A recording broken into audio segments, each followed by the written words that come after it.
Football যে কতটা নিষ্ঠুর নেইমারকে না দেখলে তা কখনোই জানাই হতো না। তিনি ফুটবলের রাজা হতে এসেছিলেন, কিন্তু ভাগ্য তাকে বানিয়েছে ফুটবলের দুঃখী রাজপুত্র।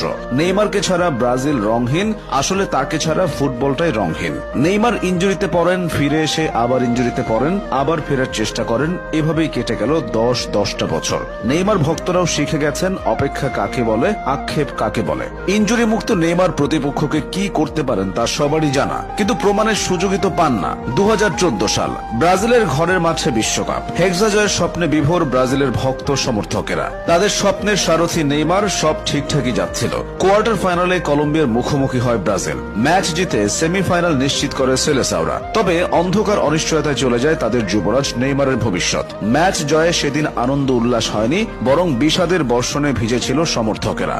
কলম্বিয়ান খেলোয়াড়ের করা এক অপ্রয়োজনীয় ট্যাকেলে শত কোটি সমর্থকদের হৃদয়ে রক্তক্ষরণ ঘটিয়ে স্ট্রেচারে করে মাঠ ছাড়েন নেইমার। মেরুদণ্ডে বড়সড় ক্ষতি হয়। তারপর থেকে বারে বারে ইনজুরিতে পড়েছেন, হারিয়েছেন স্বাভাবিক ছন্দ, জুটেছে অভিনেতা তকমা। রাজপুত্র থেকে রাজা হওয়া হলো না। নেইমার সম্ভবত বিশ্বের একমাত্র ফুটবলার যিনি কিনা টানা 3টা বিশ্বকাপ ইনজুরি নিয়ে খেলেছেন। 2014 বিশ্বকাপের ভয়াবহতা ভুলে 2018 সালের বিশ্বকাপে এসে আবারও দুঃসংবাদ পান নেইমার। এই বিশ্বকাপে তিনি পুরোপুরি ফিট ছিলেন না। তার উপর প্রতিপক্ষ খেলোয়াড়ের ট্যাকেলের পর বারবার মাঠে ড্রাইভ দেওয়া নিয়েও সমালোচনার শিকার হন। এরপর আসে কাতার বিশ্বকাপ, এবারও ইনজুরির হানা। তবুও ক্রোয়েশিয়ার বিপক্ষে নেইমার সেরাটা দিয়েছিলেন। বারবার প্রতিপক্ষের রক্ষণে ত্রাস ছড়িয়েছেন, গোলকিপারকে কাটিয়ে দুর্দান্ত গোলও করেন। তখন কে ভেবেছিল কয়েক মিনিট পরই আরো একটি দুঃখের গল্প রচিত হবে? মেসি রোনালদোর মতো নেইমারও বড় বড় শিরোপা জিতেছেন। ব্রাজিলের জন্য মরীচিকা হয়ে থাকা অলিম্পিক ফুটবলের সোনাও ধরা দিয়েছে নেইমারের সৌজন্যে। তবে সেসব এখন সোনালী অতীত।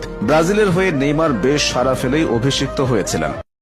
ফুটবল যে কতটা নিষ্ঠুর নেইমারকে না দেখলে তা কখনোই জানাই হতো না। তিনি ফুটবলের রাজা হতে এসেছিলেন, কিন্তু ভাগ্য তাকে বানিয়েছে ফুটবলের দুঃখী রাজপুত্র।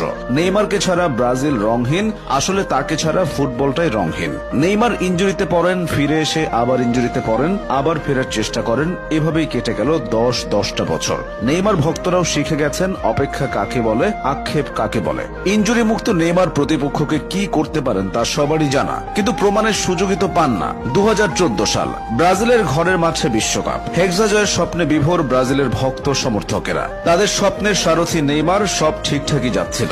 কোয়ার্টার ফাইনালে কলম্বিয়ার মুখোমুখি হয় ব্রাজিল। ম্যাচ জিতে সেমিফাইনাল নিশ্চিত করে সেলেসাওরা। তবে অন্ধকার অনিশ্চয়তায় চলে যায় তাদের যুবরাজ নেইমারের ভবিষ্যৎ। ম্যাচ জয়ে সেদিন আনন্দ উল্লাস হয়নি, বরং বিষাদের বর্ষণে ভিজেছিল সমর্থকেরা। কলম্বিয়ান খেলোয়াড়ের করা এক অপ্রয়োজনীয় ট্যাকেলে শত কোটি সমর্থকদের হৃদয়ে রক্তক্ষরণ ঘটিয়ে স্ট্রেচারে করে মাঠ ছাড়েন